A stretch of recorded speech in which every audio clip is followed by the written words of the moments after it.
Yellowstone National Park is a geological marvel, a place where the Earth's raw power is on full display. Geysers erupt with clockwork precision, hot springs simmer in vibrant hues, and steaming fumaroles hiss like the planet's own breath. But beneath this stunning landscape lies a question that has intrigued scientists for decades. Are Yellowstone's geothermal features acting as nature's pressure relief valves for one of the world's most powerful supervolcanoes? Today, we're diving into the science behind Yellowstone's geothermal wonders, exploring how they might regulate the immense forces churning below and what this means for the park's volcanic future. Let's start with the basics. Yellowstone sits atop a massive volcanic hotspot, a plume of molten rock rising from deep within the Earth's mantle. This hotspot fuels a supervolcano capable of catastrophic eruptions, the last major one occurring about 640,000 years ago. That eruption blanketed much of North America in ash, and left behind the Yellowstone caldera, a 40-mile-wide depression that defines the park's geology.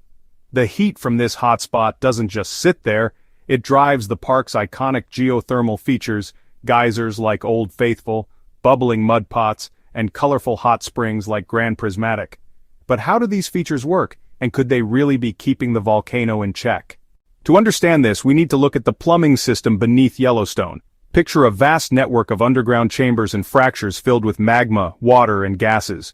The magma, heated to thousands of degrees, warms groundwater trapped in porous rock. As this water heats up, it expands, creating intense pressure. In some cases, the water flashes into steam, which takes up even more space and ramps up the pressure further. This is where geothermal features come in. Geysers, hot springs, and fumaroles act like vents, releasing this built-up pressure in controlled bursts or steady flows. Take geysers, for example. Old Faithful, Yellowstone's most famous geyser, erupts roughly every 90 minutes, shooting scalding water up to 180 feet into the air.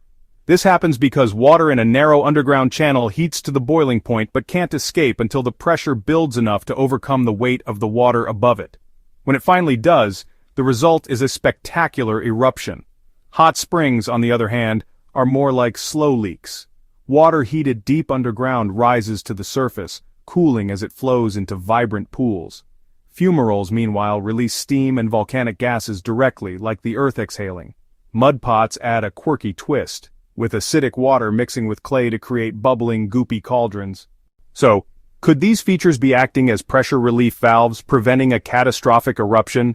The idea makes intuitive sense. If pressure from heated water and gases can escape through geysers and hot springs, it might reduce the strain on the magma chamber below, lowering the risk of a massive volcanic explosion.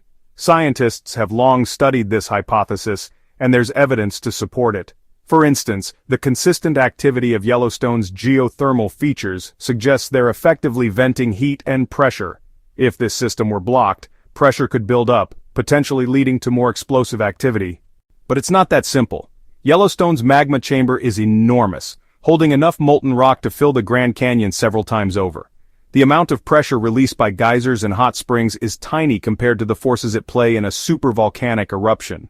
To put it in perspective, a single eruption of Yellowstone's supervolcano could release thousands of cubic kilometers of ash and gas, dwarfing the output of even the park's most active geysers. Some researchers argue that geothermal features are more like the steam escaping a pressure cooker. Helpful, but not enough to prevent a major blowout if the conditions are right. Let's dig deeper into the science.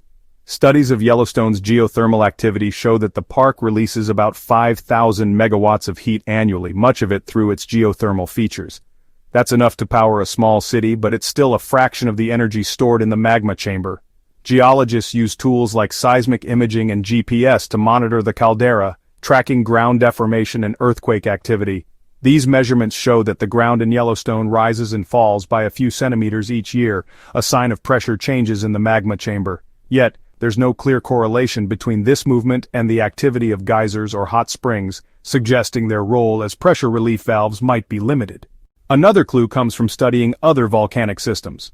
In places like Iceland or New Zealand, geothermal features also coexist with active volcanoes, and they don't always prevent eruptions. For example, Iceland's Geysir hot spring area is active, yet nearby volcanoes still erupt periodically.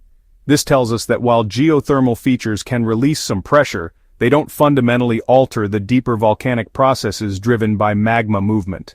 So, What does this mean for Yellowstone's future? The good news is that a supervolcanic eruption is extremely unlikely in our lifetimes. Scientists estimate the odds at about 1 in 730,000 per year. The park's geothermal features are part of a dynamic system that's been stable for thousands of years, and their activity is a sign of a healthy, functioning volcano, not one on the brink of catastrophe. However, they're not a perfect safety valve. If the magma chamber were to become overpressurized due to a sudden influx of magma or gas, the geothermal features alone wouldn't be enough to stop an eruption. There's also the question of human interference. Could drilling into Yellowstone's geothermal system, say for energy production, disrupt this balance? Scientists warn that tapping into the wrong part of the system could trigger earthquakes or alter geyser activity, but it's unlikely to set off a supervolcano. Still, Yellowstone's delicate balance is a reminder of how little we control nature's deep forces. In the end, Yellowstone's geothermal features are a window into the Earth's inner workings. They release heat, water, and gases in a spectacular display of natural plumbing, possibly easing some of the pressure on the supervolcano below. But they're not a foolproof defense against an eruption. They're more like a gauge, showing us that the system is active and alive. Yellowstone remains a place of awe and mystery, where the Earth's power bubbles to the surface, reminding us of the forces that shape our planet. Thanks for joining me on this geothermal journey. Stay curious, and I'll see you in the next video.